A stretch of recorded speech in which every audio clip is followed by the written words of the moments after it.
Hello dreamers, and welcome to The Sleepy Scholar, the podcast that helps you learn in your dreams. I'm Debbie, and tonight as you snuggle under your warm covers, we'll witness the creation of a mysterious round tower that has stood over an Irish fishing village for the best part of 1,000 years. If my story brings you peace and comfort, please consider subscribing to the channel.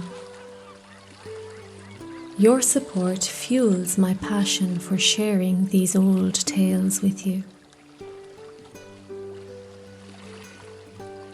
Let's take a moment to unwind before we begin our story.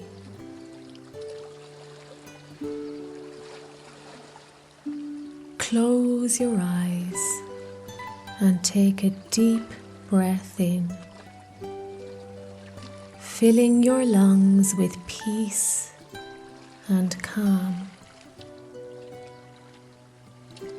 Hold it a moment and then slowly exhale, releasing any tension or stress that you might be carrying. Let the weight of the day melt away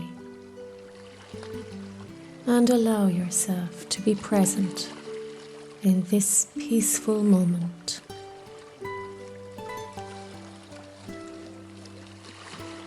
Imagine yourself standing on the rocky shores of a small Irish fishing village. The sun is beginning to set, casting a warm golden glow over the landscape. The air is fresh and salty, filled with the scent of the sea. You can hear the gentle lapping of the waves against the boats docked at the pier, and the distant call of seagulls as they settle in for the night.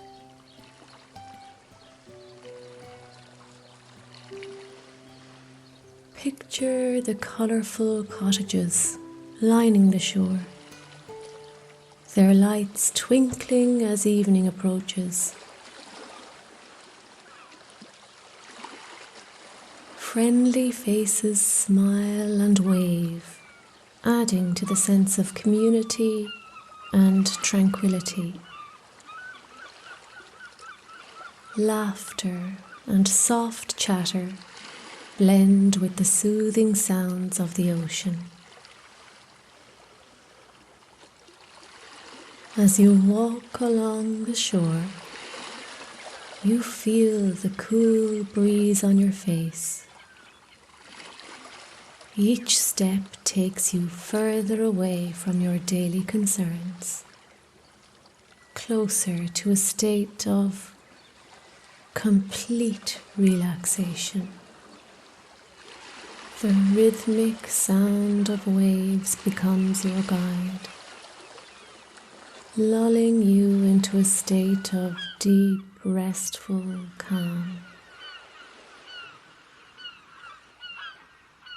In the distance, you see the majestic Killala Round Tower, standing tall against the twilight sky. It has stood here for centuries, a silent witness to countless stories and legends. It radiates a sense of timelessness and strength, reminding you that you too are part of a much larger story,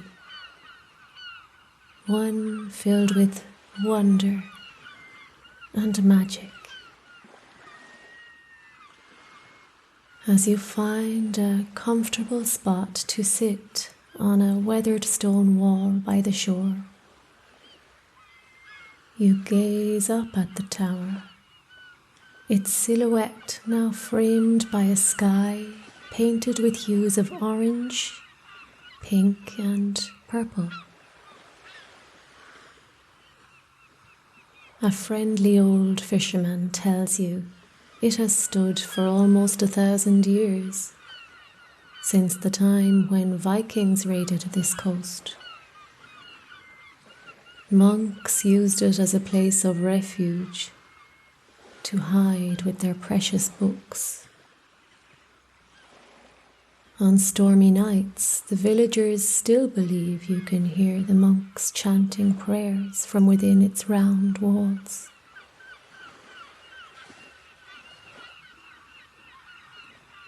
Allow yourself to be fully immersed in this moment, letting go of any remaining tension. You are safe, you are at peace, and you are ready to drift into a restful sleep. Tonight we will hear the mysterious story of the creation of this round tower, according to the local lore of the old people. So, when you're ready, close your eyes and let's solve the Mason's Riddle.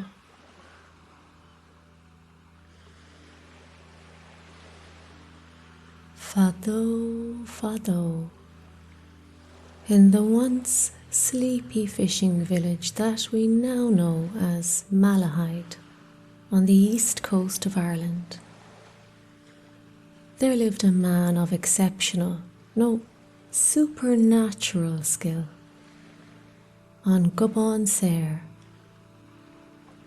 the legendary stonemason who was said to be born of the East She, such was his unparalleled skill. Up and down the country the man had left towering monuments, intricate carvings and impenetrable castles of such magnificence that his name was renowned far beyond Ireland's shores. One misty morning, as the sun painted his village with the dawn's dewy glow, the Gobán Saor set off on a voyage for another wealthy patron. He bid farewell to his expectant wife, Deirbhile, feeling a nagging worry. Would this child finally be a son to carry on the legacy of stone carving? The villagers whispered excitedly about a gifted heir who might surpass even his father's creativity, envisioning magnificent structures standing tall against the sea.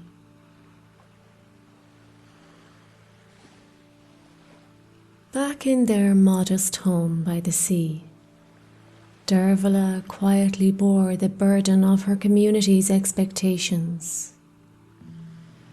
She moved through the village feeling the weight of their silent hopes on her shoulders. She already had 2 daughters, and she knew everyone yearned for her to finally produce a son. But when her time came, fate had determined that she would deliver a perfect baby girl. In the stillness of the night, with the gentle crackling of the hearth and the distant murmur of the sea, Deirbhile held her newborn daughter close. Tears of joy streamed down her face as she gazed into the baby's sea-blue eyes. She felt a surge of love and protectiveness, but also a heavy burden of guilt and worry. Deirbhile knew that if word got out about another girl, it would be seen as a failure. She feared being shamed and didn't want her daughter to feel unwanted. Determined to find a solution, Deirbhile slipped quietly out of Malahide under the cover of night. The cool breeze carried the scent of blooming heather and the song of a blackbird. The tiny child, unaware of the journey, was wrapped snugly in warm blankets, her soft breaths blending with the night sounds. Deirbhile's heart ached with each step, but her resolve remained steadfast. She made her way to a neighbouring village, hoping to find an answer. The stars above twinkled like guardians, casting gentle light on her path. Deirbhile arrived just as the busy market was coming to life at the break of day. The scent of freshly baked bread wafted through the crisp morning air, mingling with the earthy aroma of just picked vegetables and herbs. Stalls overflowed with bounties of crimson apples, orange carrots, and deep purple beets, the colours saturated in the glow of sunrise. Chatter and laughter echoed across the square as villagers exchanged greetings and bartered for goods. Deirbhile surveyed the scene, scanning the gathering crowd for a familiar face, when eventually she came upon her childhood friend, Méabh. The years had treated Méabh well, transforming her into an extraordinary young mother, with radiant skin and sparkling eyes. As they hugged and caught up on each other's lives, memories flooded back of their carefree days, spent exploring the woods and meadows of their village. Their laughter echoing through the trees. It was as if the years since their shared childhood had just disappeared, and the two women chatted as if they had never been apart. After a time, Méabh's expression turned sombre, and she confided that she had just given birth to her 10th son, without a daughter in sight. Deirbhile's heart ached for her friend, knowing how much she had always longed for a little girl to love and cherish among all her rowdy sons. She was, of course, grateful for a healthy child, but her eyes glistened with unshed tears for the daughter she believed she would never meet. Reluctantly, Deirbhile suggested a desperate solution. They could swap babies and raise each child as their own. Neither of their families knew that they had given birth yet, and this solution seemed to be staring them both in the face. The weight of the decision hung in the air between them, a tangible presence. After making a solemn promise to provide the best life for each child, the women's hearts were heavy with uncertainty. Deirbhile gently cradled Méabh's beautiful baby boy, feeling torn between love and fear. she couldn't shake the doubts that crept into her mind. Would this little baby possess the intelligence, skill, and cunning expected by her husband Gobán?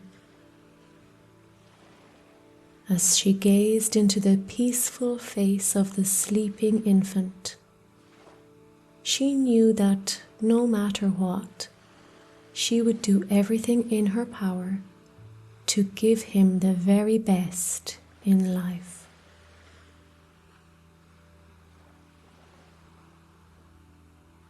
After months of eager anticipation, the Gobán Saor finally returned to his village to meet his newborn son. He marvelled at the tiny bundle in his arms and proudly named him Peadar. The villagers gathered around, their faces glowing with curiosity and hope. As the years passed, it became clear that this child was not like his siblings. While he seemed to have inherited his father's strength and determination, he lacked the sharp wit and skill that were expected of a mason of such renown. The Gobán Saor couldn't help but feel a twinge of disappointment every time he saw his son struggle with tasks that came so effortlessly to him. He knew he would have to work hard to create a deserving heir from this child. As Peadar grew into a young man, his father reckoned he'd need a clever wife to help him reach his potential. So, one day, as they chipped away at the stones that would become the blocks they needed for their next job, the Gobán Saor presented Peadar with an unusual challenge: to sell a sheep's hide to a young woman and return home with both the hide and its price. Peadar's heart sank at the thought of convincing someone to part with their money for nothing in return. But he took on the challenge, determined to prove himself worthy of his family name. Peadar set off through the lush green fields, the sweet scent of wildflowers in the air, hoping to find the clever young woman who would help him complete his task and prove his worth. Evening after evening he'd go wandering in search of the woman who'd answer his prayers. Despite his persistence, the locals met Peadar's modest offer with scorn and derision, causing his confidence to waver. But one misty evening, the trees stilled their leaves and the seabirds hushed their calls. Peadar heard a voice, so musical it seemed to come from another world. As Peadar rounded the bend in the winding road, he came upon a fair young maiden tending to her usual chores by a babbling brook. Her long hair was swept loosely into a bun to keep it out of her way while she scrubbed, rinsed, and wrung out her basket of clothes. She seemed oblivious to the world around her as she sang familiar old lullabies to herself.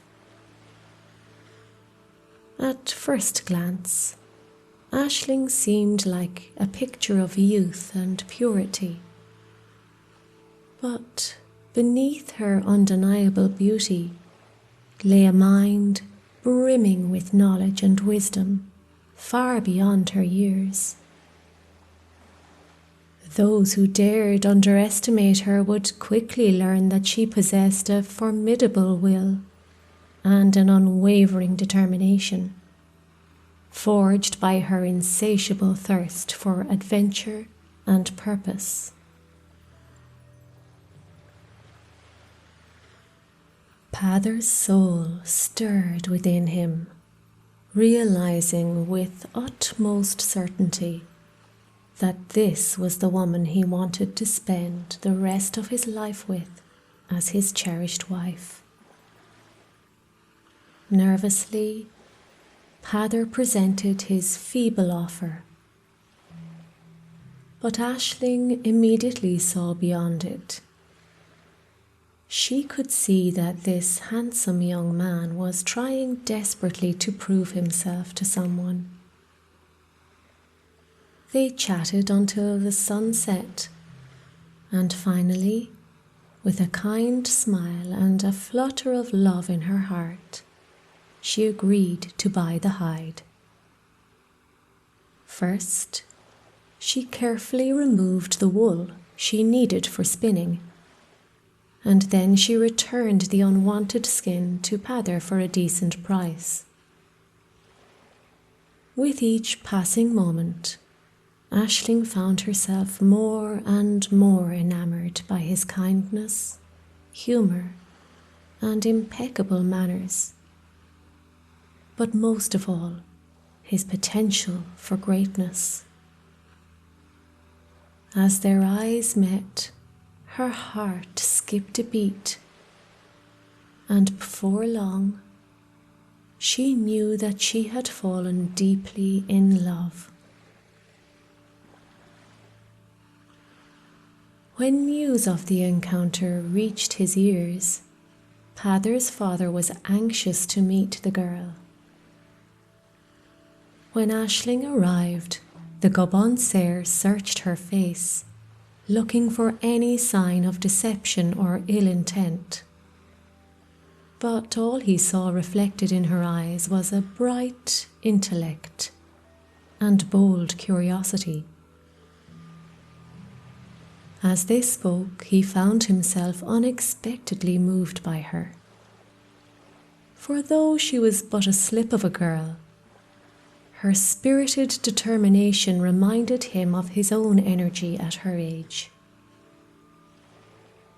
Perhaps this Aisling was the partner his son needed, one who could inspire Peadar to reach his true potential. And so, with the Gobán Saor's blessing, the two were soon married, eager to embark on their journey through life together.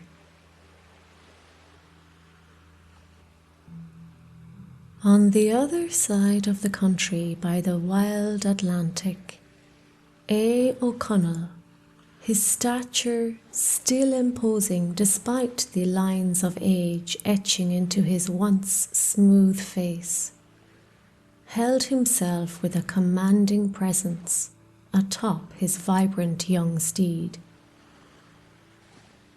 His hawk-like eyes, sharp and scrutinizing, took in the familiar sight of his home village of Killala. As he aged, couldn't help but feel a heavy weight of regret settle upon his shoulders. He had squandered so many years and vast amounts of his wealth on frivolous and meaningless pursuits. The memories of lavish feasts that once filled his halls with laughter and merriment now echoed hollowly in his mind. The gold and silver goblets, once symbols of his status and power, now seemed nothing more than trinkets. As he looked back, realized that his wealth could have been better spent, leaving a lasting legacy. Time was a cruel master, and could only lament the wasted opportunities that could never be reclaimed. Determined and resolute, he made a solemn vow to use the last of his fortune to erect a lasting monument in stone. For years he had dreamt of an imposing round tower that would stand tall above the sea, its presence dominating the landscape for miles upon miles.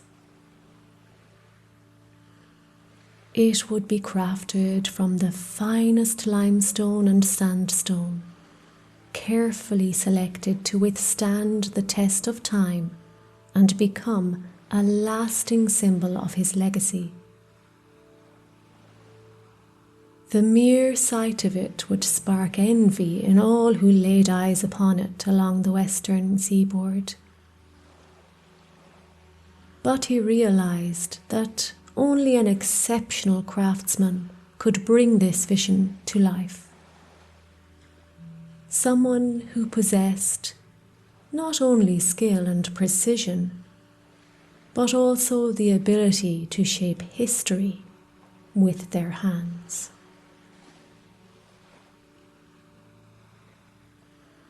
Word of the legendary stonemason, the Gobán Saor, had reached and he knew deep in his heart that this was the man who could help him achieve his ambitions.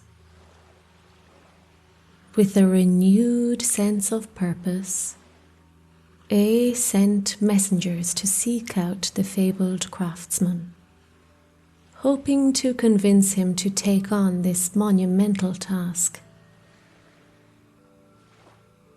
He envisioned a tower that would not only be a testament to his life, but also a beacon of inspiration and pride for generations to come.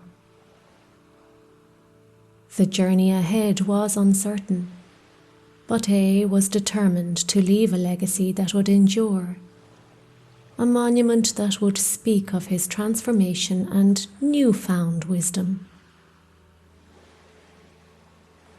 There was no doubt that the compensation for the job was generous, but most importantly, the Gobán Saor saw this as an opportunity to create his magnum opus. He agreed to the commission with gladness. But first he would have to travel the breadth of the country with his apprentice Peadar, whose abilities he still doubted. Together the father and son bid farewell to their wives, knowing that this was one of their most significant tasks yet. That very day, the pair set off together, an awkward silence between them. After only an hour of travelling, the Gobán Saor turned to his son. "Shorten the road," he beseeched him. "How can I shorten the road?" replied Peadar, very confused. "Very well," grunted the father, shaking his head. "'Tis better for us to turn back." And so they made some excuses when they returned to their wives. The following morning they set off again, and after just 2 hours the Gobán Saor insisted yet again that his son should shorten the road. Alas, poor Peadar remained just as puzzled by this request, and much to everyone's frustration, the men returned home for the second time. This time Aisling was getting fed up with these false starts. Peadar explained to her that the Gobán Saor had told him to shorten the road. "How could I shorten the road?" said he, as exasperated as he was perplexed. Aisling was no Amadán and understood immediately what was expected of him. She advised her husband, "Well, you are no good when you could not tell an old yarn, let it be a lie or the truth." So on the third day, as they set upon their journey, the Gobán Saor whispered to his son, "Shorten the road." Finally understanding the task at hand, Peadar unlocked something deep in his soul. Unbeknownst to anyone, Peadar possessed the heart of a poet. The Gobán Saor was astonished by the skill of his son as he suddenly spoke with the eloquence of a true bard. As they walked, Peadar spun yarn after yarn, transporting them from the grassy country tracks to fantastic realms of bold warriors, meddling fairies, and ancient gods walking the earth in times long forgotten. The hours and miles seemed to melt away as Peadar wove a tapestry of tales, his voice rising and falling with the cadence of a true Seanchaí. Though the journey was long, Peadar's stories made it feel as though they had arrived at their destination in the blink of an eye. The Gobán Saor breathed deeply the crisp, salty air of the picturesque village of Killala. The cool breeze brushed against his skin as he surveyed the landscape, his eyes taking in every detail with keen interest. In his mind, he could picture the great round tower, a grand project that their patron had commissioned them to create. The men wasted no time in setting to work. The sharp chipping of chisels against sandstone filled the air, accompanied by the rhythmic thumping of hammers driving wedges into the stone. The men worked in perfect harmony, their movements synchronized and precise as they expertly shaped and molded the sandstone.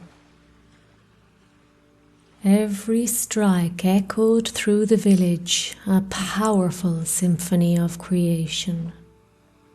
In the background, the gentle rustling of leaves and birdsong provided a tranquil backdrop to the intense labor of these skilled craftsmen. Each scrape and tap carried a sense of dedication and purpose, as if they were not just shaping stone, but creating something truly magnificent. The elements showed no mercy, sweat beading on their brows as the salty strands of their hair tangled in the wind, while they toiled tirelessly from first light until the moon rose high. Day after grueling day, week on week, they battled lashing rain, shrieking wind and warm sun as they shaped the stone as if it were clay in their capable hands.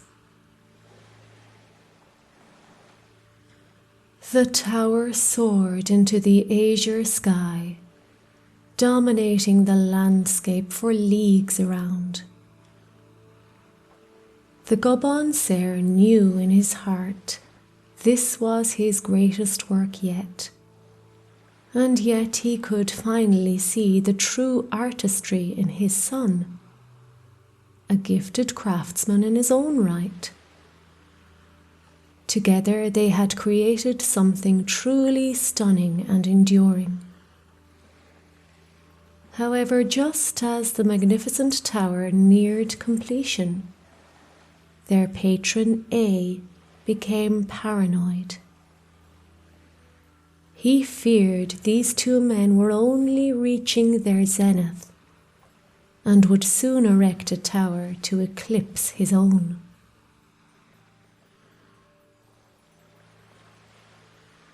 Consumed by mistrust and suspicion, A devised a sinister scheme to abandon the Gobán Saor and Peadar atop the nearly finished tower.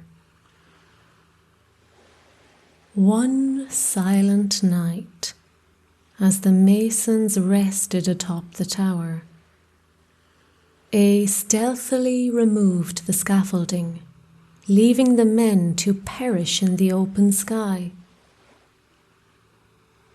But A wasn't as quiet as he had assumed, and the men were jolted awake by a loud crash as the envious patron dropped the ladder with a clatter.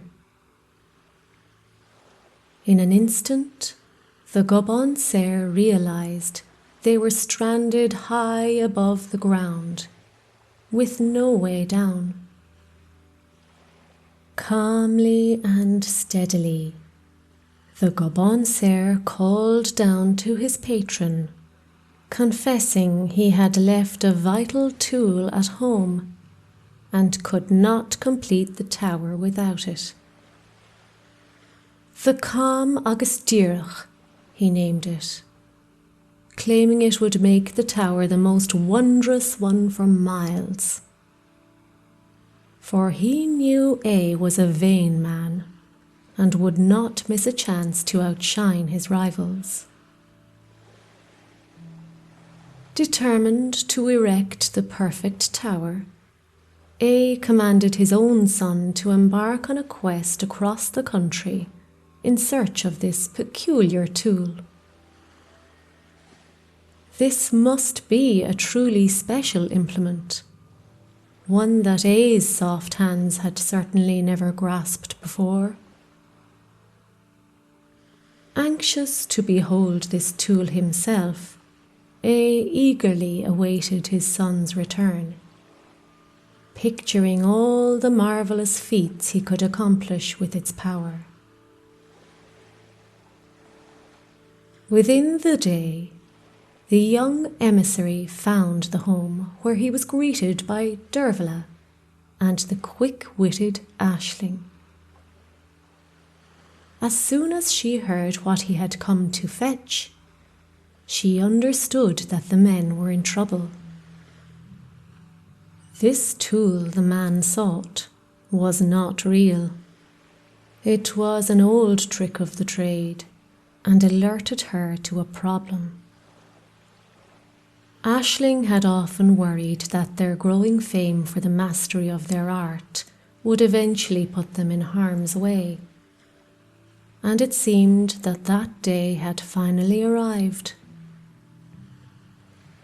Despite her fears for their safety, she took a deep breath and put into action a plan that would turn the tables on the men's cruel master. Keeping a cool head, Aisling graciously gestured for the man to take a seat at her kitchen table, adorned with bluebells and marigolds in a clay jug. She served him steaming bowls of hearty stew, accompanied by freshly baked soda bread and a goblet of the finest mead. The man's eyes widened in surprise and gratitude as he savoured each bite, feeling like a king himself after such a long journey. He ate and drank to his heart's content, and was making merry with tales of the wondrous tower that had sprung up in Killala. With honest curiosity, he inquired as to the nature of this special tool, the Cam agus Díreach. There are no words to describe such a device as Thor. You'll have to handle it yourself to understand, answered Aisling, with an enigmatic smile. It's at the bottom of that big old wooden chest, and I can neither reach it nor lift it. Jumping up from his seat, the young man reached deep into the chest, intrigued by the mysterious object. With his backside pointed skywards and his toes barely touching the floor, Aisling seized her opportunity. As quick as lightning, she grabbed him by his feet and tossed him upside down into the chest. Before he had a chance to object, she shut the lid on the box with a bang. Once the shouts of upset and shock died down, Aisling politely explained that she would provide him with a candle and writing materials. He could use these to write a letter to his father, instructing him to release her husband and the Gobán Saor right away. Of course, she reassured him that he would also be freed upon their return. And so the trio took off with letter in hand across the country, and the poor man bouncing about inside the chest on the back of the cart behind them. Reaching Killala, Aisling immediately presented Deirbhile with the letter and indicated to the noisy box that contained his son. Although vexed, the wealthy man could hardly refuse its demand, especially with his own son held captive by this capable young woman. Begrudgingly, he returned to erect the scaffold once more, calling up to the stranded men that they would soon be freed. As the wooden planks rose up around the tower, the Gobán Saor turned to his son and said solemnly, "All these years I have underestimated you, Peadar. But I see now that, together with your fair wife, you have done your family, your community, and yourself proud. But there isn't a prouder father in Ireland this day than myself." At last the scaffold reached the top, and the pair descended safely down. Upon reaching solid ground, they were greeted by Aisling and Deirbhile, who recounted their own adventures with tears and laughter. And his son were also reunited, although with less laughter and more dirty looks and frowns of disapproval and disappointment. News of the rich man who thought he owned the entire village spread quickly throughout the countryside, and the locals couldn't help but shake their heads and chuckle at his antics. They threw a hoolie, the likes of which hadn't been seen in Killala for a century or more. The Gobán Saor and his family joined in on the festivities, revelling in the joy and laughter that filled the air until the early hours of the morning. As the sun began to rise, a sense of peace and contentment settled over the village, and they took this opportunity to bless the newly erected round tower, a symbol of unity and harmony restored once again. Had hoped to carve his legacy in stone, leaving an everlasting mark on the world. and indeed he had achieved that end, though not in the illustrious way he had envisioned. Instead, his name would forever be linked to envy and folly, a cautionary tale for generations to come. As the final stone was laid, marking the completion of the tower, the legend of the Gobán Saor, the master builder, took flight. His reputation ascended to unprecedented heights, as tall as the tower itself. Aisling and Peadar continued to forge a name for themselves in the community. With Aisling's support, Peadar transformed from an unpolished stone into a gem of newfound skills. He emerged as a craftsman, matching his father's finesse, and as a storyteller whose tales echoed through every home. He was no longer just his father's son. He earned his own recognition and respect.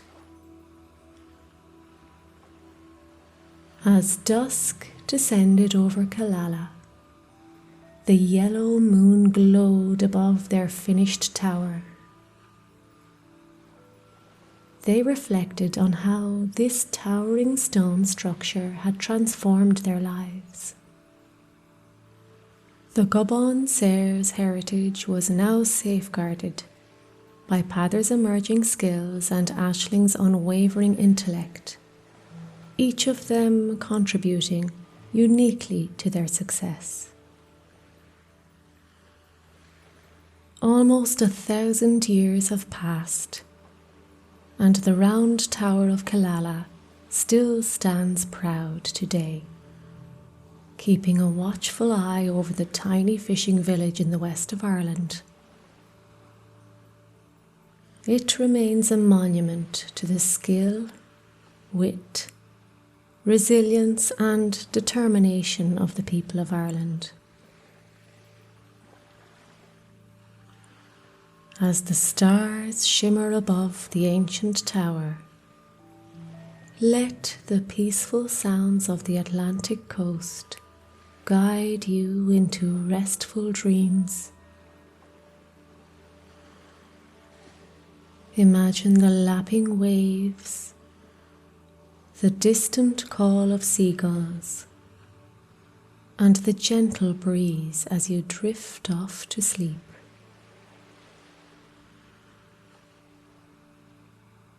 Thank you for joining me tonight. Sweet dreams, and may you wake refreshed and ready for a new day. Until next time, sleep well, dream deeply, and remember, every dream holds a story.